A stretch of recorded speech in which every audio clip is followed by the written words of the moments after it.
my utmost for bringing me to the base of the Erd Tree. Here, I can govern my own movement, and thus, the accord is fulfilled. I shall depart to ascertain the purpose I was given. Farewell. I shall leave Torrent, and the power to turn runes into strength here with you. I wish you luck in realizing your ambition. You have fought long and hard. I have no doubt you will become Elden Lord. May you take the throne.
Well, we have another breaking news segment in relation to something that I was preparing a story about when it was just a plan, reports about it. But now Trump, in the presser that we're going to review, seems to have confirmed it. Another thing you might be thinking, you talked about this already. USAID is being shut down. No, not that. Yes, that also, but not that. And what we're going to get to, we're going to go through this chronologically, but we're going to get into, towards the end of this presser, Trump saying, yeah, I want to shut down the Department of Education, which is an emergency in the lives of so many Americans. We'll talk about that once we get to it. But each one of these, it seems, every time they bring cameras to the Oval Office, something catastrophic is going to happen, and another agency is going to be shut down, acting like none of these things do anything for people. That's how they seem to approach the government. Oh, we could save a lot of money if we stopped doing stuff for people. Yeah, true. That's true. But the implications of that are disastrous. So again, we'll get to the Department of Education part of this and then talk about the other things I had prepped in that story about it. But first, here's Trump withdrawing from yet another or two international organizations. While you watch, if you appreciate all of these updates and all the craziness being brought to you on this show, I'd appreciate you clicking the subscribe button. In light of numerous actions taken by a number of bodies of the United Nations, which exhibit a deep anti-American bias, we have an executive order prepared for your attention that would withdraw the United States from the UN Human Rights Council, would withdraw the United States from the UNRWA, which is a refugee organization, and would also review American involvement in UNESCO, which is okay. And they go on, it's because we're being treated so poorly, and just like how they justify attacking USAID, potentially shutting it down altogether. That's what Elon Musk says he's doing. We think that there's inefficiencies or funding going to places that we wouldn't want it to. So your solution is shutting it down altogether. Same thing here, pulling out of now World Health Organization, the Paris Climate Treaty, the now UN Human Rights Council, because we don't like that we're being treated. I don't even know what they mean by that, but we don't like that we're not being treated as well as Trump wants.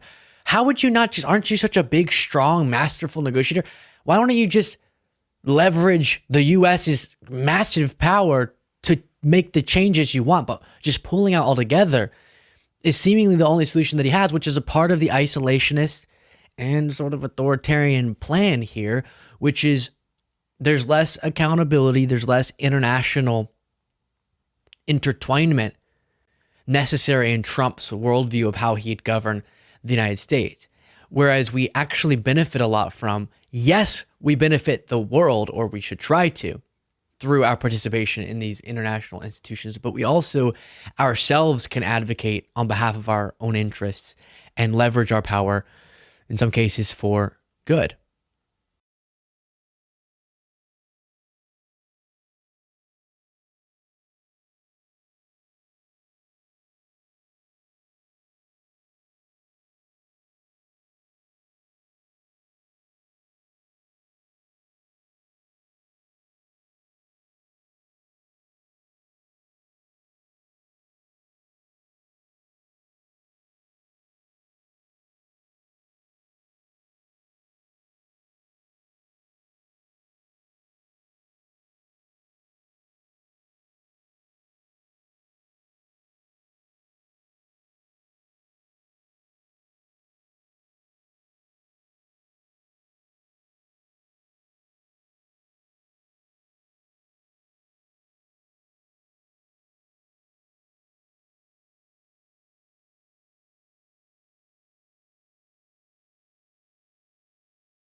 Then on Gaza, he says, I don't think that people should, I guess he's saying any people should be there, or the Palestinians just need to go. Is that what he's saying here? Palestinians from Gaza. Yeah, I would like to see Jordan. I'd like to see Egypt take some. Look, the Gaza thing has not worked. It's never worked. And I feel very differently about Gaza than a lot of people. I think they should get a good, fresh, beautiful piece of land, and we get some people to put up the money to build it and make it nice and make it habitable and enjoyable and Somewhere else. make it a home. They don't want to leave, though. Palestinians say they don't want to leave. I don't know how they could want to stay. It's a So his solution to the long-standing Israeli-Palestinian conflict is remove all the people from Gaza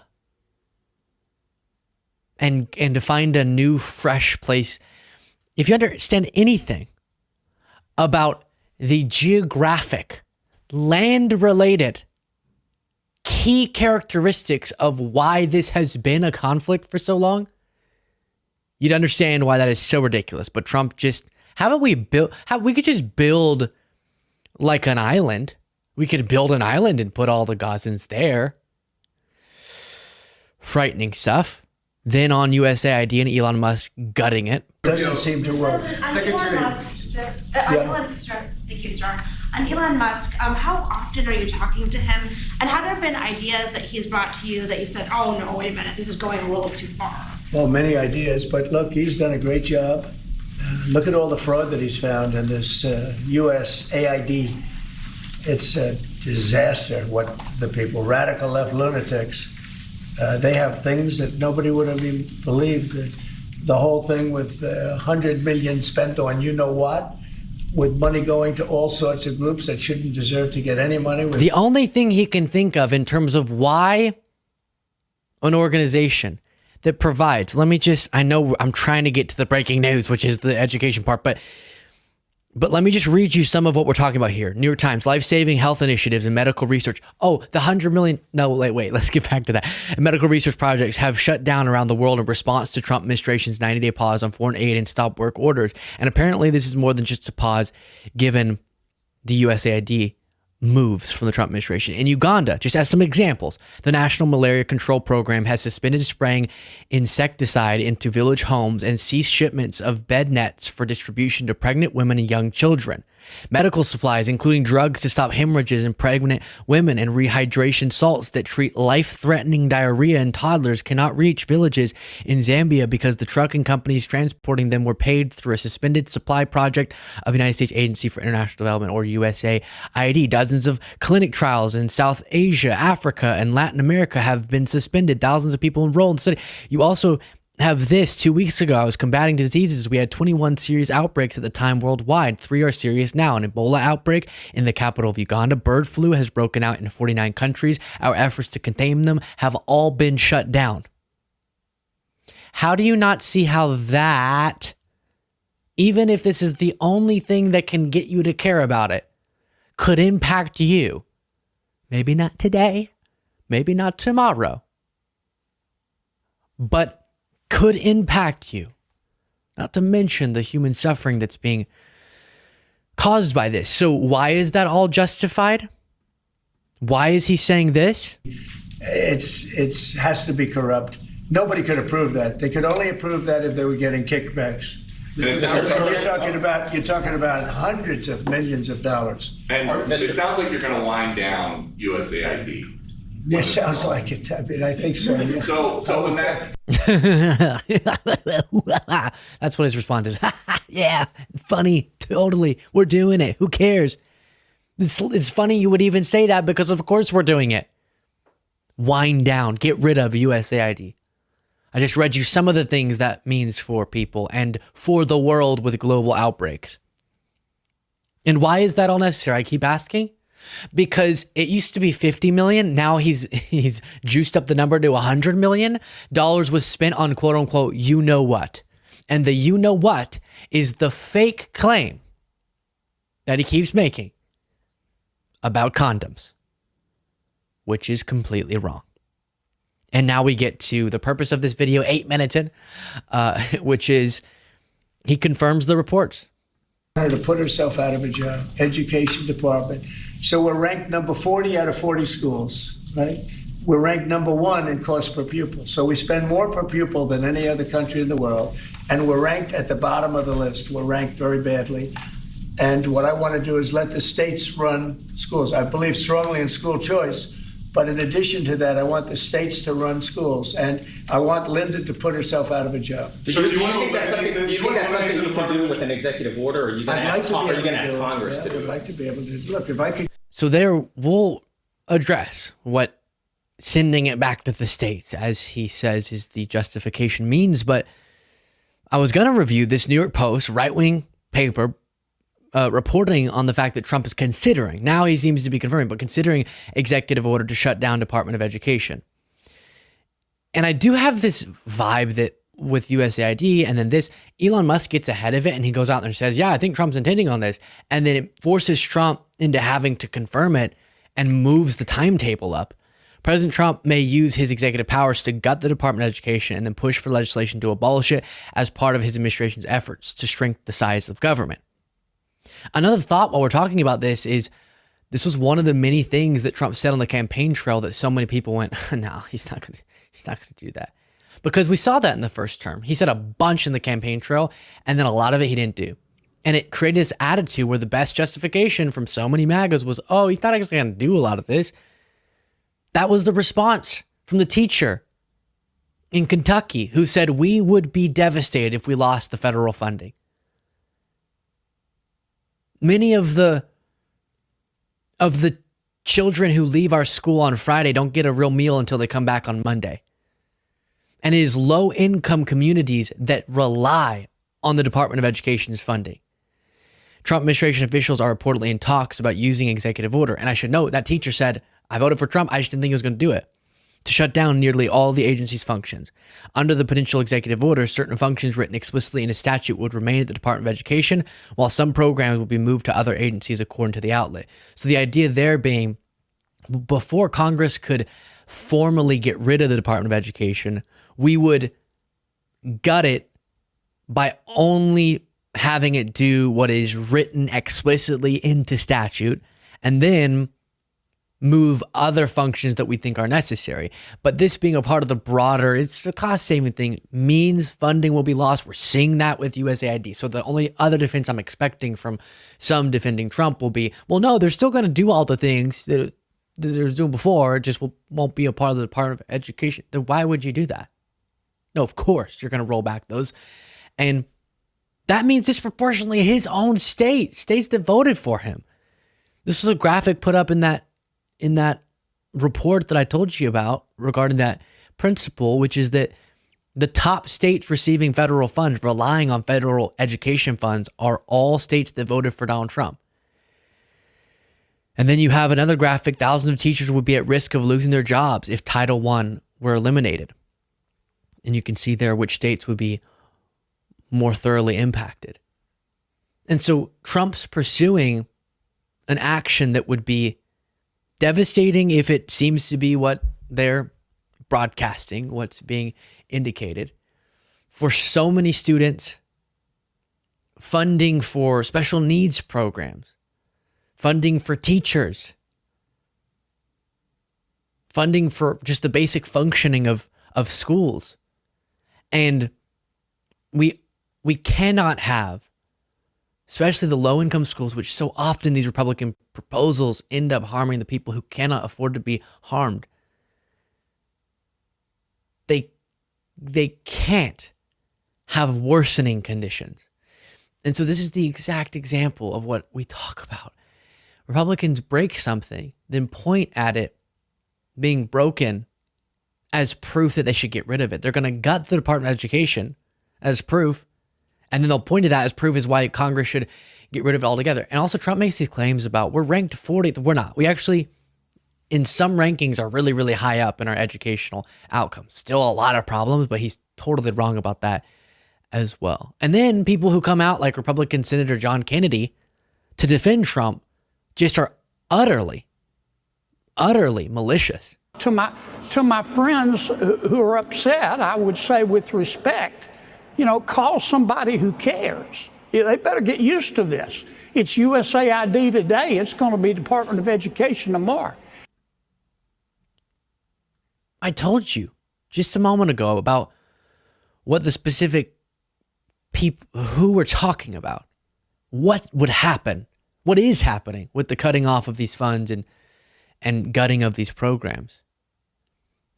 And I say again, some of you may think, well, that sounds terrible, but surely the only reason they have this attitude is because we just can't have this in the budget. We're just out of money. They're just trying to get the deficit under control. Huh, weird. Weird, because one of the reasons the deficit sits where it currently does, the primary reason, as we've talked about in past segments, is because of those Republican tax cuts that disproportionately benefit the very tip top. So they clearly don't care too much because they're willing to cut off a bunch of government revenue, not in crucial tax cuts for the working class. No, they undermine the working class in the process, but instead for super, super wealthy people. What? That is not, I know that's always my reaction. What? That is not the sign of someone who wants fiscal responsibility, but they're very willing. They're very, very willing to trade the big tax cuts for huge cuts to USAID, necessary support for developing countries, and then the Department of Education, which often is assisting. When he says leave it to the states, it's assisting states because those states, they don't have the resources. If you just leave it in their hands, it's going to be where it would have been without the Department of Education, which is the reason that they have these programs, because clearly they can't do it by themselves, at least as well as we should want them to. And so it's so callous. And there's more of it here. Oh, a crack in an egg on an omelet, as Kennedy will say. Let me try to put all this in context for you. I like omelets. I mean, I really like omelets. I could eat an omelet at every meal. I like omelets better than sex. Not really, but you get the point. I like omelets. You can't make an omelet without breaking some eggs. Now, President Trump ran for office saying, I'm going to review every single penny in the federal budget. Now, how are you going to review the spending in the federal budget without reviewing the spending? And that little voice thing he does, not his real voice. We've watched the clips before. I don't know why he feels like he has to play a character. It's pretty insulting to his voters. But Mr. Rhodes Scholar here, which is what he is, I think Princeton grad or Harvard grad or something like that, he just made up this, well, I think the that's not how you actually talk, John, and you know it. Gosh. You know, I have to crack a few eggs like the heads of children in Uganda. That's what he's saying. Those are the eggs being cracked, just so you know.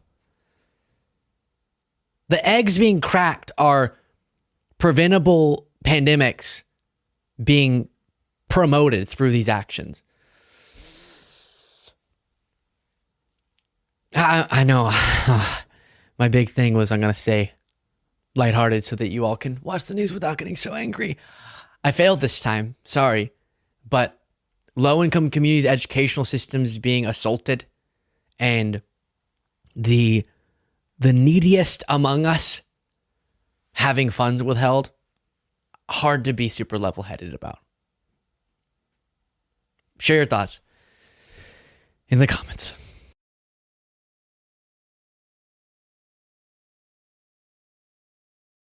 At the very last moment. Like, the smoke that Jay has towards JD Vance here, I only see when he's like shitting on Rashida Tlaib, Ilhan Omar, Bernie Sanders, and the like. You know what I mean? Mm-hmm. I wish he would do this more frequently for people in positions of power.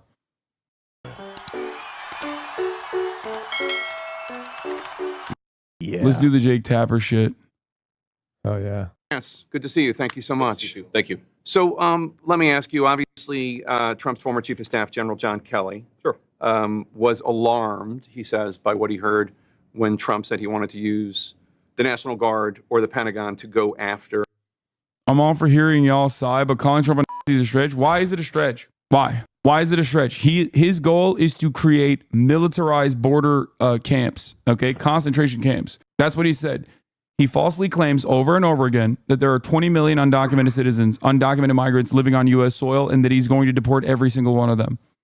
Okay? That's straight Nazi shit. Mass deportation is straight Nazi shit. Like, I look at your chat, I say one thing and disagrees respectfully. Look at what your chat is saying to me. Stop crying about what the chat is saying to you. You're talking to me directly now, okay? Don't fucking rush to be like, oh, I'm the victim here. Don't do that shit. Answer my question. Donald Trump has said that there are enemies within, that he is going to use the military and the police force to not a victim. Okay, why are you fucking behaving like one right now? This is victim shit. Hyper focus on my words now, okay? Stop trying to move the conversation into a different direction. Stop trying to steer this conversation. Answer the question. Donald Trump has said that there are enemies within and that he will use the National Guard, the police, and the military against them. Okay? Does that not strike you as a little bit concerning in terms of rhetoric? Yeah. Donald Trump falsely lies about undocumented immigrants in this country. Donald Trump also says that undocumented immigrants in this country are eating cats and dogs. He says Haitians are doing that. They're not doing that. He's lying about that. But that he also says they're killing hundreds of thousands of Americans every year. That's also a lie. That's completely false. The real number in the fiscal year of 2024 was 26. Okay? Is he talking about people here that are illegally? Yes. They're still people, though, don't you think? They're still just human beings with lives, dreams, that want the same thing that you want, to put a roof over their heads, to have food on their table, to have clothes on their back. Once again, I agree, but come here without breaking the law. Okay, great fucking counter. So you also recognize that the difference between an undocumented migrant and a documented migrant is just paperwork. So why is it that J.D. Vance and Donald Trump have simultaneously claimed that the documented migrants on U.S. soil, like the Haitians that he's pointing to in Springfield, Ohio, that are here on temporary protected status, which is the paperwork necessary, which has prior authorization and a background check that comes along with it. Why are they calling them illegal aliens when they're not here illegally? When they are here literally legally. TPS is legal paperwork necessary. Why are they saying that they are also illegal aliens and that they are going to deport them? If that is the case, if they're here legally, then I don't agree with that. Okay, but doesn't that concern you? Once again, does that not concern you? He says that these J.D. Vance and Donald Trump both have falsely claimed that immigrants here with temporary protected status that have the legal paperwork necessary to be able to live, exist, and also work on U.S. soil are actually still illegal aliens. Okay? He wants to revoke their legal status. And he's also simultaneously lying about the crimes that they're committing. This is about Trump being no one asked if you don't agree. This is about Trump being exactly. If it walks like a duck, it quacks like a duck, it's probably a duck. Donald Trump is straight up a okay? He is. I do not care if he genuinely ideologically is committed to a fascist project, but it doesn't change the dynamic for me at all because he is actively promoting rhetoric. His policies are identical to fascist policies. That's it. He has also used famous quotes over and over again. The enemy within, Americans with whom he disagrees, including the Pelosi's, Adam Schiff. And then he gave an interview. He said that Trump, quote, certainly falls into the general definition of fascist, that he is, quote, certainly an authoritarian, admires people who are dictators. You've called him a disgruntled former employee. But why shouldn't Americans out there listen to somebody who worked closely with Trump, worked with him longer than you've worked with him, retired four-star Marine general, served his country honorably, who is conservative, who says he agrees with Trump on most policies, but is worried about this aspect of Trump? So let me say two things in response. So first of all, a lot of what John Kelly... Fascism is paleogenetic ultranationalism. It's an in-group, out-group dynamic through some intractable, unchangeable quality. That's what fascism is. That's the most basic way to describe it.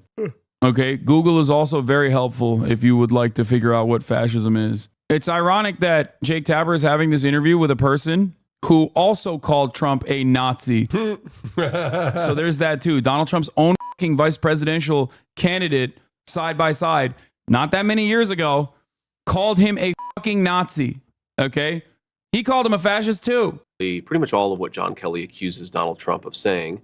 There were other people in the room, Mike Pence's former chief He called him America's Hitler, to be exact. of staff, for example, who've explicitly said Donald Trump never said those things, right? So one, on Mike the Pence, the specific guy comments. who's not going to support Trump because Mike Pence's former chief of staff said that Donald Trump didn't say those things, right? So that's number one. Number two, I actually think there's an interesting conversation here to have, Jake, which is why does John Kelly not support Donald Trump?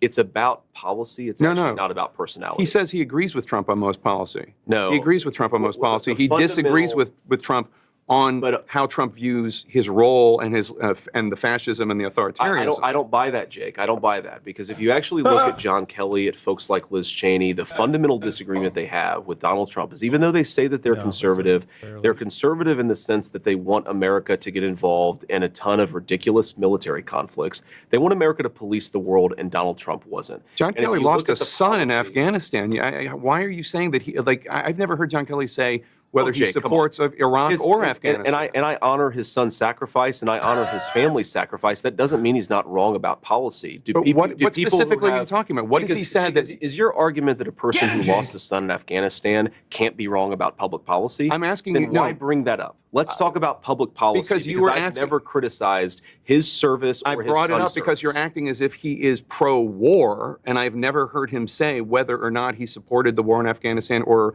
the war in Iraq. He was a general carrying out orders. Because I know John Kelly's worldview, and I know the people who have attacked Donald Trump the most vociferously on foreign policy. They'll say, well, he's a dictator, when what they really mean is they won't listen. Donald Trump wouldn't listen to the leadership of the military when they wanted him to start ridiculous conflicts. That is a consistent theme. And I think that there's a big, big thing going on in American politics. It's a very interesting theme in American foreign policy where a lot of former members of the Pentagon bureaucracy, a lot of old neoconservatives,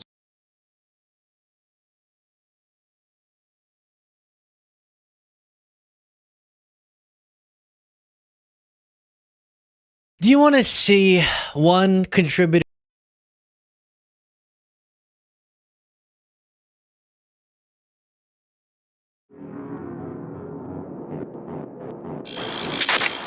Dude, I'm voting fentanyl to win in 2026. I'm telling you, man, that's the only way forward out of this, you know? We need to pursue like an agenda of maximum suffering. It's our patriotic responsibility as Americans and our civic responsibility as non-Americans, for those of you with the misfortune of being born outside the greatest country in the world, to weather this storm. You've got to be a pretty powerful country for your crash out to threaten the entire world. People will say it's accelerationism, and the reason they're mischaracterizing it that way is because they're correct. It's not mischaracterizing. It's a selective tool, you know? It's like I said the other stream, how much economic hardship would have been...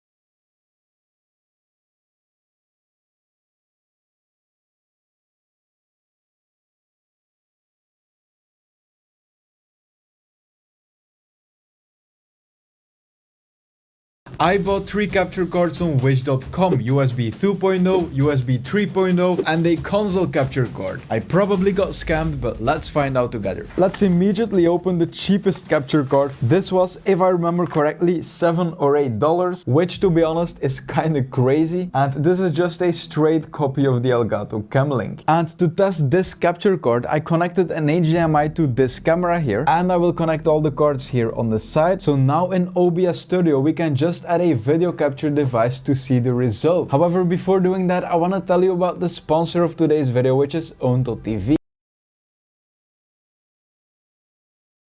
Way lower than I would expect. I will clap in my hands and I will clearly see the delay. Now I'm gonna put this mic on the side because I want to compare the capture card to this Elgato one, which costs around 130, I'm not sure. By the way, there are other options, but this is the only premium capture card I have lying around here. And to be honest, on the first look, the difference isn't as big as I expected. So now before checking out these other capture cards, I quickly want to test the gaming capture performance of this card here. Because games are completely different than this camera here, and they might give another result. So what I'm gonna do, since I don't own a console, is I'm gonna use that PC as a console. I'm gonna record a game here. Then I'm gonna keep the footage playing playing, connect this HDMI to that PC, then connect the other side through one of these two capture cards into that PC. Since then we will be able to compare the exact same footage for these two cards. So as you can see here, I'm gonna record in 1080p 60 FPS, and I'm gonna record a few different things here, like shooting, maybe quickly looking around here, and clearly bring the details into the screen, because I think this combined with quickly looking around is where the difference will be between these cheap and expensive capture cards. Okay, so the recording is finished. It is playing on the screen right now, and it's also playing here on this PC through this capture card. And we will look at the final results in a minute, but this looks very decent. By the way, quick note, if you want to buy one of these and you don't want to wait a month on wish.com, I will also look this up on Amazon and then add the links in the description. They will probably be a bit more expensive, but you will have them in a few days. So the recording is finished. Now it's time to test the Elgato one. So keep in mind, this costs more than 15 times the amount. So right now we are looking at the footage recorded by the $7 capture card from wish.com, and this is the result of the Elgato Cam Link. And overall the footage of this cheap capture card looks pretty good. However, when we zoom in on specific elements, it's very clear that it's absolutely not sharp. When comparing it to the Elgato capture card, there's a very clear difference in details and sharpness, but I don't think that's unexpected when comparing a $7 capture card with a $130 card. Now, if you put the overall recordings side by side, then the difference is less obvious, but it's still definitely there. Now, a common complaint I read online is that the colors look a bit too yellow and that the final footage looks kind of washed out. However, this can easily be improved with color grading. I made a preset for the grade you just saw, and you can easily install it in OBS Studio. In OBS, you simply right click the capture card, go to filters, then you add an effect filter and choose apply LUT. Click on OK, then click on browse here, go to your downloads and then choose the LUT you just downloaded from my description. Now, one big downside of this wish.com capture card is that it's 30 FPS and not 60. And that's why I also bought this capture card here, because it should be better quality and more FPS. Now, the price of this Wish card was higher than the other cheapest card, however it's still not close to something like a Cam Link. I just did a bit of tweaking and this card is so much more impressive than the $7 one, it's actually crazy. I am so looking forward to testing this one since it's clearly from the same people. Now, this here is the result of the $13 wish.com card, the grey one, and it looks absolutely gorgeous.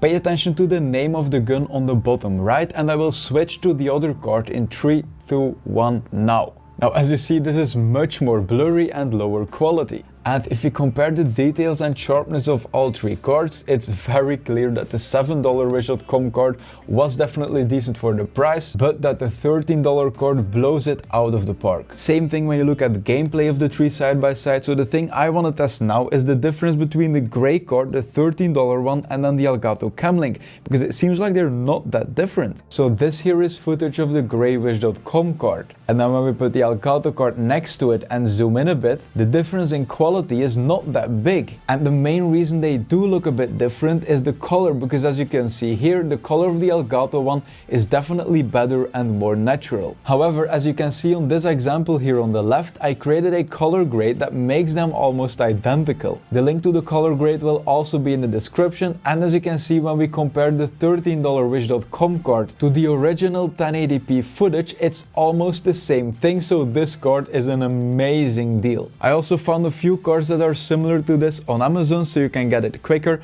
I will link it in the description. Now, one big downside of this card that you need to keep in mind is that the 1080p 60 FPS that's advertised doesn't work. It's either 1080p 30 FPS or 720p 60 FPS. This here is an example of the quality when recording in 720p, however you won't see the 60 FPS since this YouTube video is 30 FPS. And apparently the same thing counts for this card as well, however they are not lying on the package, they are saying that it's 1080p 30 Hz. The grey card on the other hand is actually false advertising. Now, I looked at a lot of the gaming footage to test everything, and the 30 FPS didn't really bother me. There's a difference between gaming in 30 FPS or watching a game in 30 FPS. When you're moving your mouse or your controller and it's 30 FPS, then it's actually gonna feel like input lag, but when you're watching a game in 30 FPS, that doesn't really bother me. However, what definitely does bother me is the delay when when gaming with a capture card like this. So this one is connected right now, and to recap, this is our console. Let's say it's a PlayStation. There is an HDMI going from our PlayStation into this capture card here, and then the capture card is going into our PC,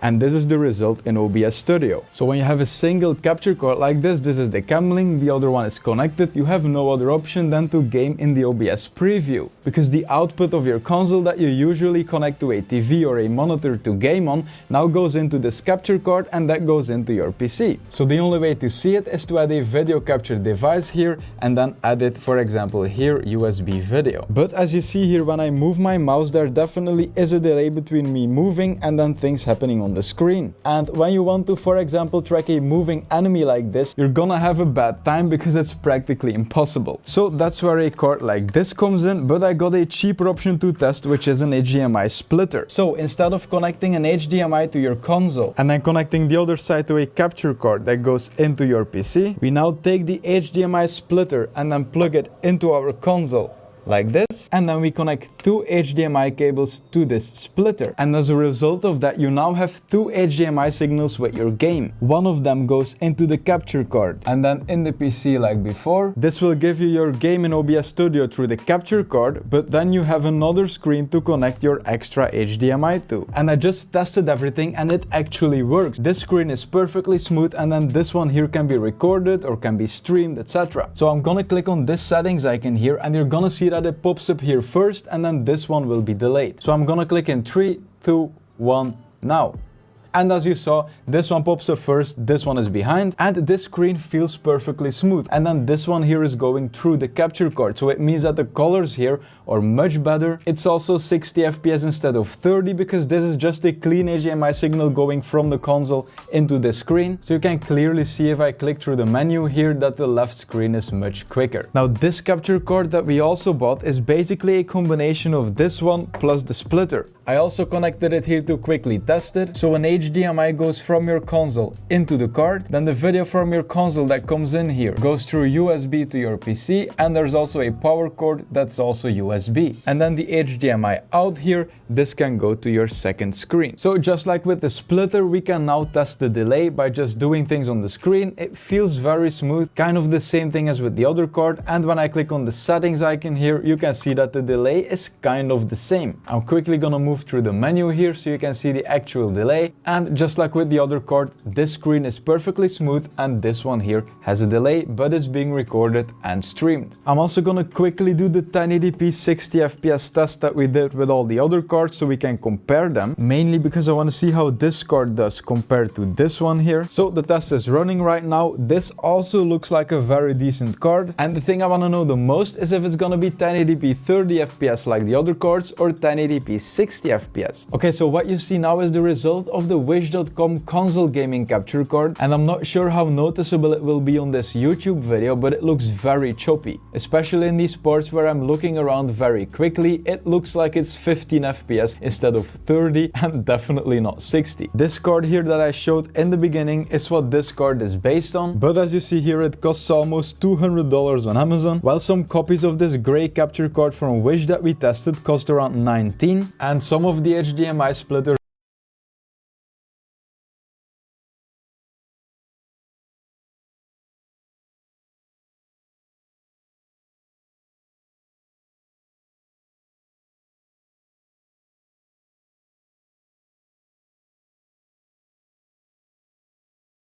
I take no joy in saying this, but it's a new world we're living in now, right? After Trump got elected, a lot of things are changing. So look at this. Louisiana issues an arrest warrant for a New York doctor indicted for prescribing an abortion pill.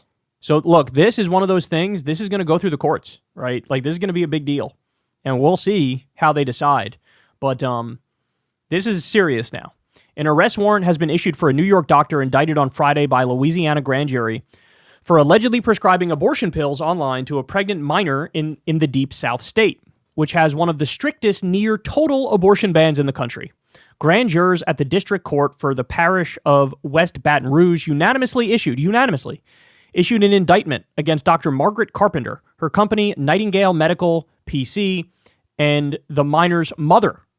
All three were charged with criminal abortion by means of abortion-inducing drugs, a felony. So look, let me just pause to point this out. If you are on a jury, if you're on a jury in a red state and there's a charge like this, you need to know that you have the right to do what's called jury nullification. That means, hey, even if this is actually illegal by the letter of the law in the state of Louisiana, you have a right to basically say with the whole jury, we don't care. We think it should be legal, so we don't care. Free to go. You have a right to do that. Jury nullification is legal. Juries have a tremendous power where even though they'll tell you, oh, go by the letter of the law, etc., right? You have the right to say, we don't care what the law says. We disagree. So we're not going to indict. So that people need to understand that. All right, now having said that, even if I gave that little speech to these jurors, who knows if they would have ruled that way, because it could just be a whole bunch of super conservative people on this jury anyway. They say, in addition to Carpenter, an arrest warrant was issued for the mother, who has not been publicly identified to protect the identity of the minor. District Attorney Tony Clayton told the Associated Press that the mother turned herself into police on Friday. Do you believe this? Your state is psycho and fully anti-abortion, so you legally get from another state the abortion pill. You help your daughter in this process, and she takes it, and now you're arrested on felony charges? You have to turn yourself into the police? What part of this is freedom? What part of this is liberty? This is so authoritarian and so big government. This is dark, bro. The case appears to be the first instance of criminal charges against a doctor accused of sending abortion pills to another state, at least since the U.S. Supreme Court overturned Roe v. Wade in 2022 and opened the door for states to have strict anti-abortion laws. Quote, we expect Dr. Carpenter to come to Louisiana to answer these charges, and if 12 people think she's innocent, then let it go. This doctor is abiding by the laws of the state of New York, and they're in the state of New York. And they want to arrest this person on felony charges and lock him up. New York Governor Kathy Hochul said in a video posted on social media, quote, I will never, under any circumstances, turn this doctor over to the state of Louisiana under any extradition request, signaling a potential legal battle between the states. Last year, the Port Allen, Louisiana woman requested abortion medication online from Carpenter for her daughter, whose age has not been specified. Clayton said the request was made through a questionnaire only and no consultation with the girl. A cocktail of pills was mailed to the woman who directed her daughter to take the pill. After taking the drug, the girl experienced a medical emergency. While alone, called 911 and was transported to the hospital where she was treated. While responding to the emergency, a police officer learned about the pills and under further investigation found that a doctor in New York State had supplied the drugs and turned their findings over to Clayton's office. Fuck that officer. It is unclear how far along the girl was in her pregnancy. The adult mother has since been arrested, but the other person we believe is just as culpable here is the person who sat in an office, wrapped a box of pills, put a stamp on the box, and mailed to the state of Louisiana for a child to take. So what you're arguing for is the child should have been forced to give birth. That's what you're arguing for. And you're acting like, we're the sympathetic ones. Well, we're the altruistic ones. Let's do forced birth of a child from a child. Carpenter was sued in December by the Texas Attorney General. Texas? Isn't this Louisiana and New York? Why they fucking get involved? Under similar allegations of sending pills to that state. Oh, okay. So they've been prescribing the pills throughout the country. And now the Texas, because, they got nothing better to go after in Texas, right? Everything's great. The infrastructure is great. The healthcare is great. The wages are great. Everything's functioning. So they're going to try to sue doctors for sending abortion pills through the mail. Carpenter did not immediately return a message from the AP. The indictment comes just months after Louisiana became the first state with a law reclassifying both mifepristone and misoprostol as controlled dangerous substances. The drugs are still allowed, but medical personnel must take extra steps to access them. Under the legislation, if someone knowingly possesses either medication without a valid prescription, they can be fined up to $5,000 and sent to jail for 1 to 5 years. The law carves out protections for pregnant women who obtain the drug without a prescription to take their own. I've said it before and I will say it again. We will hold individuals accountable for breaking the law. Fuck you, Louisiana Attorney General Liz Murrill. Fuck you. You know who should be arrested? The Louisiana Attorney General. That's who should be arrested. That's who should be arrested. You want to be this egregious and authoritarian in overstepping the rights of the people involved in this case? You should be arrested. So this is what we're dealing with now in the age of Trump. This is what we're dealing in the age of Roe v. Wade being overturned because of Trump and his picks on the Supreme Court. Now you have doctors doing their jobs and potentially facing felonies. And now he's going to go through the court process and it's going to probably get to the Supreme Court. And how are they going to rule? I don't fucking know. I don't know. Maybe they're going to say, yeah, you're a doctor. You were doing your doctorly shit, and now you got to get put in jail for up to 5 years for the felony of giving a pill to somebody who needed it. I just need everybody to understand. Is this what you voted for? Is this what you want? I mean, certain red states are going, oh, we're going to charge you with murder if you get an abortion, even if it's super early on in the process. If you got an abortion, it's murder. Like, the crazy cat is out of the bag now. Like, the evangelicals are running wild. The authoritarians are running wild. And they'll stop at nothing. They'll stop at nothing. These are the same people. They want to force these babies to be born, and then they want to cut their Medicaid. They want to cut their health care. They want to roll back child labor protection so you can force these kids into factories sooner, right? They want to cut free school breakfast and lunch. This is what they want. We're going to force you to have the baby, and then when the baby's out there, I hope the baby becomes homeless. Fuck that baby. Fuck the health care. Fuck the food that they get. Cut the food stamps. This is what we're dealing with here. This is pure evil. Let's call it what it is. This is pure evil. And I hope they get absolutely crushed under the boot of the law that makes sense, right? The New York governor's right here to be like, I'm not fucking turning them over to you. Fuck off, Louisiana. 100% right. I hope they win in this case, but unfortunately in today's day and age, you got to hold your breath because the dumbest, most wrong thing you've ever heard could end up winning. That's the show, y'all. Thank you for listening. Everybody do me a big favor. Please subscribe to the channel. That helps out big time. Costs you nothing at all. Thank you to everybody who supports this show on Patreon. That link is below if you'd like to help out. You could also tip with that thanks button on YouTube or sign up for Crystal, Kyle, and Friends as well, where you get the full interview, not just the little clips of the interview. So that's all I got for you today, guys. Love y'all. I'll see you back here tomorrow, same time, same place. Hey, y'all, do me a favor and like and subscribe. It helps out big time in the algorithm. Click the bell as well for notifications when videos drop, and watch that video on screen right now. You know you want to.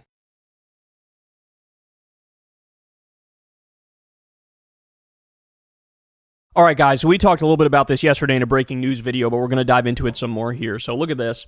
The White House has temporarily paused all federal grants and loans, except Social Security, Medicare, and other programs that provide direct aid to individuals. So, as you all know, this is not even totally true. They released a contradictory statement, and people didn't know what funding was being frozen. And so basically, all funding was frozen, including Medicaid. Medicaid is healthcare for low-income people and disabled people. There are 72 million Americans on Medicaid, and Medicaid was frozen.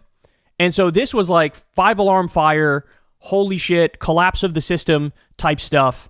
And then the White House was scrambling to say, no, actually this doesn't apply to Medicaid.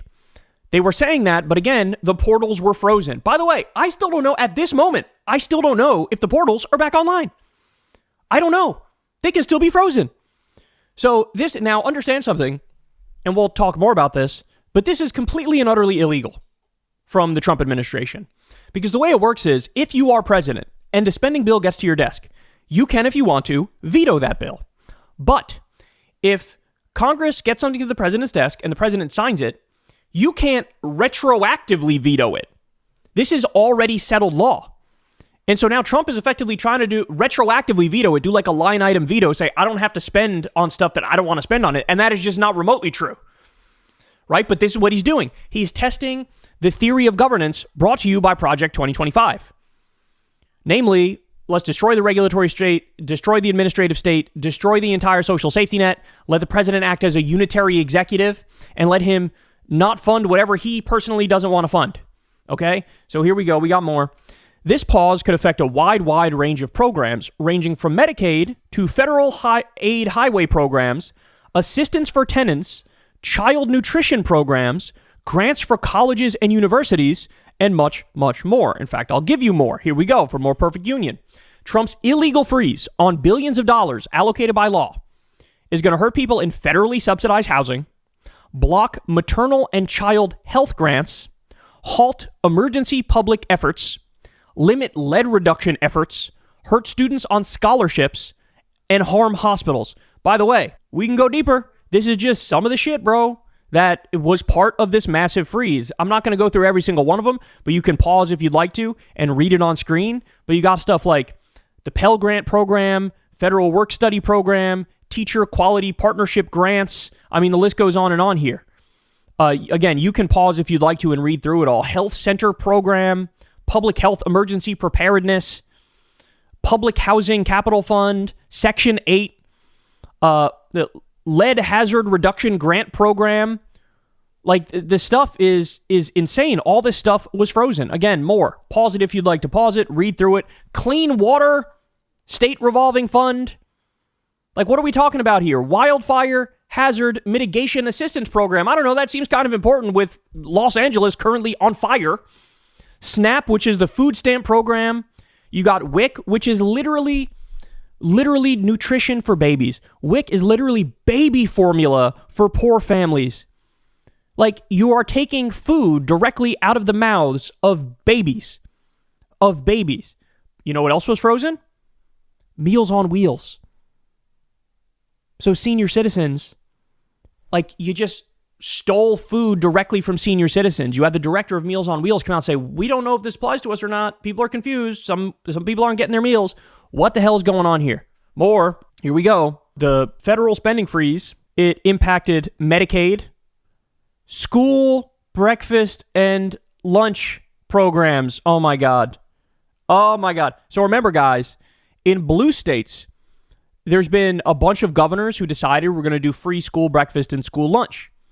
And in other states, you have, like, reduced school breakfast and lunch. But for many of those programs, there's a federal component. Like, the state will fund a certain amount, but also the federal government funds a certain amount. Trump froze all of that.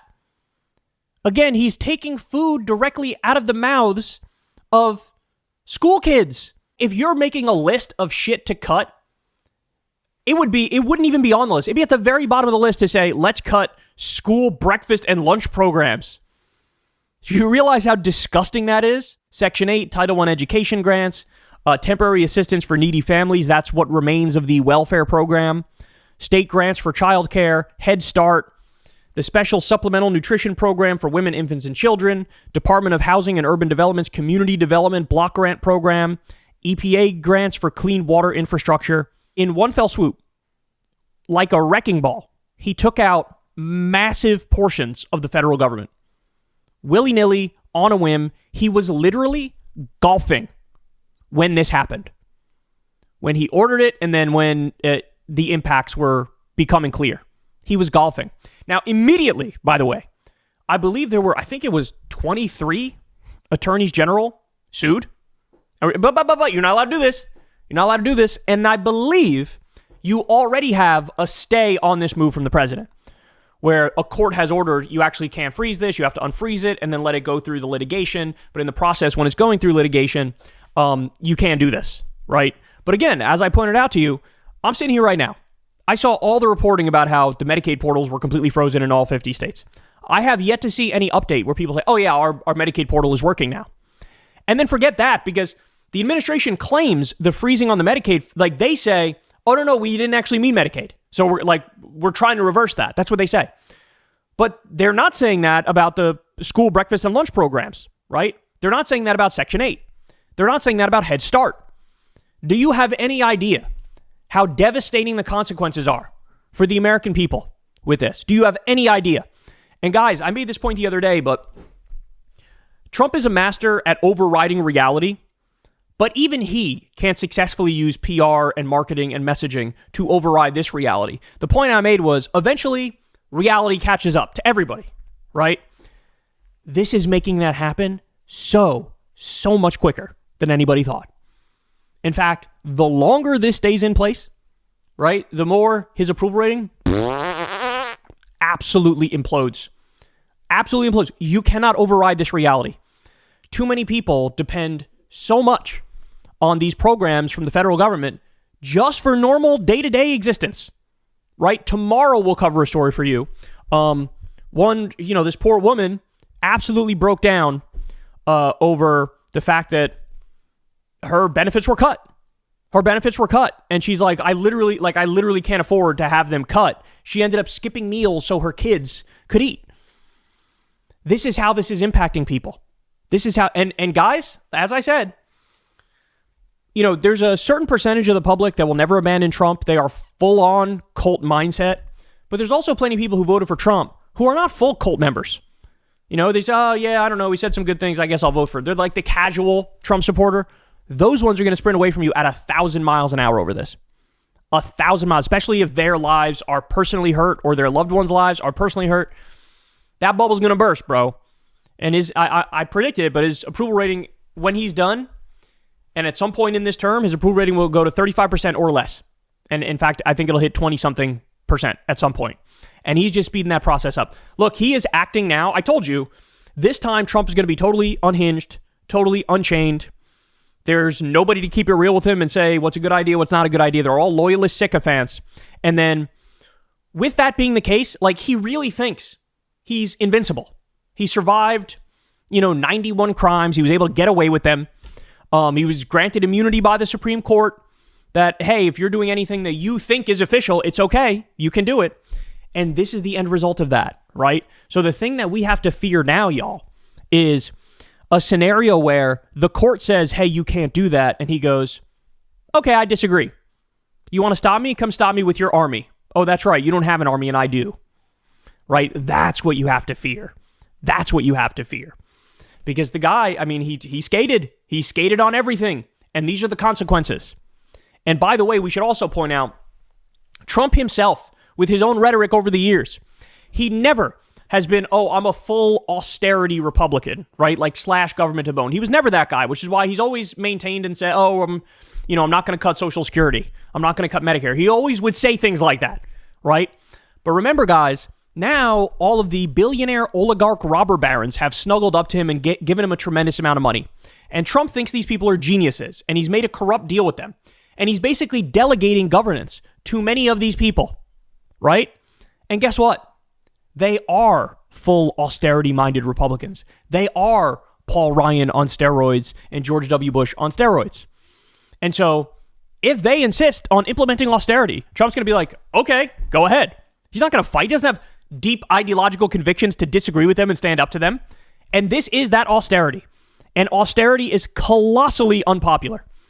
There were a lot of people who voted for Trump for a lot of bad reasons, but they did not sign up for this action right here. Nobody did, because they never said they were going to do this, right? He never, imagine campaigning and just outright say, we're going to cut all of Medicaid. We're going to cut all the school breakfast and lunch programs. We're going to get rid of Head Start. We're going to get rid of food for babies and Meals on Wheels for seniors. Couldn't say that. Didn't say that, right? But this is part of Project 2025. And we warned you about that. We warned you. And when he tried to distance himself from it, we said that's a fucking lie. But now all these austerity-minded oligarch billionaire robber barons, they're cutting all the programs for you to the bone, while at the same time they're trying to loot the treasury, like backstopping crypto. That's just a way for tech oligarchs to have the U.S. government bail them out no matter what happens with crypto, right? $500 billion plan for AI. What do you think this is? This is the billionaire oligarch robber barons looting the treasury. So in other words, it's big government spending for them, subsidies for them, socialism for them, rugged individualistic capitalism for you. Pull yourself up by your bootstraps. If you fail, you fail. Suck it up. Nobody cares. That's what we're witnessing. The entire social safety net just got draxed the other day. And some of this stuff is going to be frozen, and they might keep it frozen. And again, we'll see if they actually listen to the courts when they say you can't do this, right? But even if, this is what I have to be clear about, guys. Even if this is literally just like, for only a couple days, this is allowed. And then they go right back. Even that had devastating and dangerous consequences that will hurt people massively.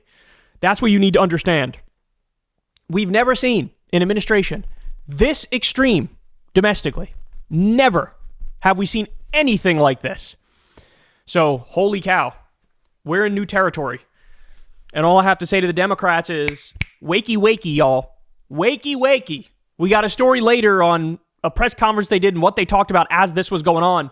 You're going to be disgusted. You're going to be disgusted just how far behind they are as these MAGA Republicans run circles around them and absolutely obliterate the federal government. Hey, y'all, do me a favor and like and subscribe. It helps out big time in the algorithm.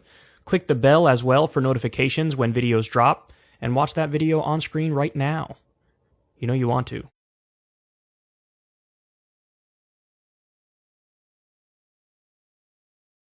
All right, y'all, welcome to the show. Holy cow, do I have a big one for you. So in just a second, we have AOC versus the ADL. That's a phenomenal story. I have a message for Democratic politicians that I need to get off my chest. We'll talk about some of the specifics of the people that Trump pardoned. This is incredible. It's a shame that the media is not hyper-focusing on this, given the reality of who these people are. Then I'll give you some more information on the absolutely horrific, terrifying, pathetic executive orders that Trump signed, which are objectively going to make the country worse. We'll get to that bishop calling out Trump to his face in church. And then Palestinians were betrayed immediately, and legal immigrants were crushed by Trump on day one. Legal immigrants. So we'll talk about all that and more. Everybody do me a big favor. Please subscribe to the channel. That's below. It helps out massively. It costs you absolutely nothing. And of course, much love and appreciation and a giant thank you to everybody who supports this show on Patreon. As you know, we couldn't do it without you guys, man. You guys fund this show. You guys make it run. I've never had a conversation with an advertiser or a billionaire or a government like all these other fake independent media channels running around pretending to be real independent media. And I am forever thankful to you for that. All right, so let's go ahead and dive in. I mean, everybody's been talking about this story. I'm sure you've heard about it 500 times since it happened. But of course, Elon Musk had a little moment, let's say, when he was delivering a speech on Inauguration Day. I'll go ahead and show it to you here. But obviously, the major takeaway from the majority of people is, oh, he was sig heiling. He was sig heiling. In fact, he did it twice. And then you have, I would say maybe 15% of the conversation are weirdos who are claiming, no, he's just autistic. And as we all know, that makes you Zig Heil. Okay, so let me play it for you and then we'll discuss more.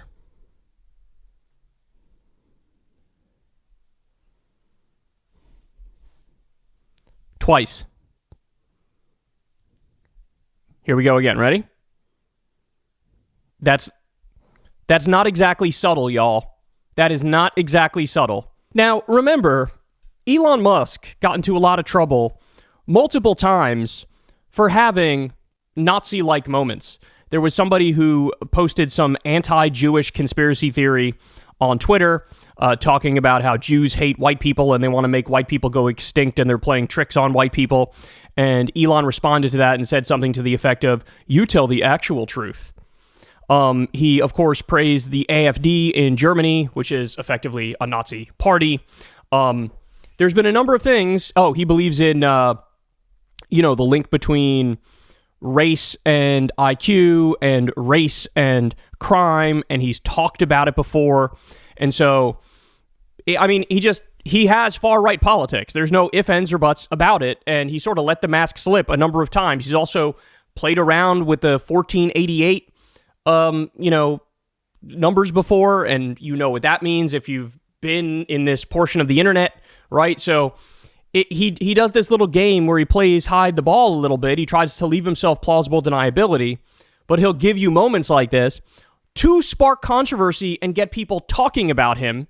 But also, he usually tries to do it where there is some counter argument you can make. There is some plausible deniability. There is, hey, I'm not sure if that was the thing that everybody thinks it is, but it gets people talking about him. It sparks controversy, and the people who need to get the message get the message. So, for example, Nick Fuentes was out there like, oh, yeah, he was definitely Zig Heiling. Of course. That was like an I love Hitler move. So that's what Nick Fuentes comes out and says. Other people on the far right are claiming it and saying, yeah, that's what he was doing. It's not subtle. It's very clear. And then you have the centrists, people that are center left and people that are far left. All of them are like, yeah, that was a Nazi salute. The only people that are seemingly claiming that is not a Nazi salute and he's just autistic and this is just wild hand gestures because he has Asperger's or whatever. It's like, I don't want to say center-right people, but it's people who are on the right who are not card-carrying Nazis and white nationalists. Those are the people who are saying, oh no, he just got really excited, bro. I don't know what you're talking about, bro. So anyway, look, I think this speaks for itself. I think anybody with a functioning brain would tell you the truth here, which is, yes, it was a Nazi salute. And yes, he did it to try to sort of like spark controversy. And I think in his mind, he wanted to leave himself a little more plausible deniability and wiggle room. But he sort of messed up and made it too clear, right? He made it too clear, right? Okay, so in step the ADL. So the ADL comes in from the top rope. This is the Anti-Defamation League. They're supposed to be the ones who like protect Jews from discrimination, etc. I'm sure all you guys are familiar with this group. They say, this is a delicate moment. It's a new day, and yet so many are on edge. Our politics are inflamed, and social media only adds to the anxiety. It seems that Elon Musk made an awkward gesture in a moment of enthusiasm, not a Nazi salute. But again, we appreciate that people are on edge. In this moment, all sides should give one another a bit of grace, perhaps even the benefit of the doubt. Yeah, because that's what Trump and MAGA are known for, right? Giving people the benefit of the doubt if they disagree with them. And take a breath. This is a new beginning. Let's hope for healing and work toward unity in the months and years ahead. Now, if you know anything about the ADL, this should make you beyond furious. Because the ADL, it does not take much for them to launch a smear campaign against you and to call you an anti-Semite and to say you hate all Jewish people and to say you're a bigot. In fact, we've seen it 100 times vis-a-vis pro-Palestine protesters. If you say something like Free Palestine, or you say something from the river to the sea, or you wear a keffiyeh, however you pronounce it, excuse me, they go, oh, you're anti-Semitic. You hate all Jews. We feel threatened by the existence of this cloth around your neck. I'm not kidding. You go back and you check the record. You see the laundry list of people that they called anti-Semitic. If you wear a watermelon t-shirt, they accuse you of being an anti-Semite. But here we have somebody on the far right who we know is far right, and he does a Nazi salute and he skates on it. He gets away with it. Why? Because the ADL is a fraud organization. The ADL does not exist to protect Jews from discrimination. The ADL exists to protect Israel. And so what you see here is a strange alliance between Zionists and Israel, right? So Jewish Israelis, you see an alliance between them and the far right the world over. Because there are many on the far right who, they themselves are bigoted. They themselves believe in a racial hierarchy, but they're jealous of Israel for having an ethno-state, so they support Israel. There's different factions of the white nationalist and white supremacist movement. And one faction still hates Jews, right? Vis-a-vis, just like the way Adolf Hitler did, right? That's like the Nick Fuentes faction, etc. But then you have other factions that it's the opposite. They're jealous of the Jewish ethno-state. They want to copy the Jewish ethno-state with white people. And so they've aligned themselves with Zionists. And because they support Israel, these groups give them a pass for rank anti-Semitism. We've seen this time and time and time again. And this is just the clearest example of it. So now let me show you. AOC comes in from the top rope. You ready? Just to be clear, you are defending a Hail Hitler salute that was performed and repeated for emphasis and clarity. People can officially stop listening to you as any sort of reputable source on information now. You work for them. Thank you for making that crystal clear to all. In other words, let's stop playing around here. The ADL is married to the Republican Party in the United States, to the far-right movement the world over. And you are more than happy to find common cause with far-right anti-Semites as long as they're also Zionists and they like the Israeli ethno-state and they want to copy the Israeli ethno-state. Right? If you're one of the far-right people who is anti-Israel and anti-Jew and genuinely bigoted in that sense, then they go, screw you, right? Like the Nick Fuentes types. They're more than happy to condemn the Nick Fuentes types. But if you're an Elon Musk type who is anti-Semitic, has put out there anti-Jewish conspiracy theories, but you met with Netanyahu, you met with Ben Shapiro, you went to Israel, you regurgitate their propaganda, and you support Israel because it's an ethno-state and you're jealous, in that scenario, you're fine. You're fine. And they'll use the fact that you're supportive of Israel to pretend, therefore, you can't be anti-Semitic, right? I mean, this is, the mirror image of this is what they do to pro-Palestine folks, right? People who don't have a bigoted bone in their body, they don't have an anti-Semitic bone in their body, they just want to see Palestinians get their human rights, and so they're critical of the ethno-state of Israel for their mass atrocities, and they're called anti-Semitic, even though they're not anti-Semitic, right? So the ADL's politics are a mess. They're a joke. They're pathetic. If your mission is to protect Jews from anti-Semitism, then to snuggle up to brazen anti-Semites because they're Zionists, that is absolutely fucking pathetic. And AOC is calling it out here. Now, what I will say to AOC is the following, though. Remember who this group is the next time they try to pull some bullshit, AOC. Because there are times in the past where AOC has fallen for these identity politics head fakes. You'll have a group like the ADL call Ilhan Omar an anti-Semite or Rashida Tlaib an anti-Semite, and AOC is not there to play defense for her fellow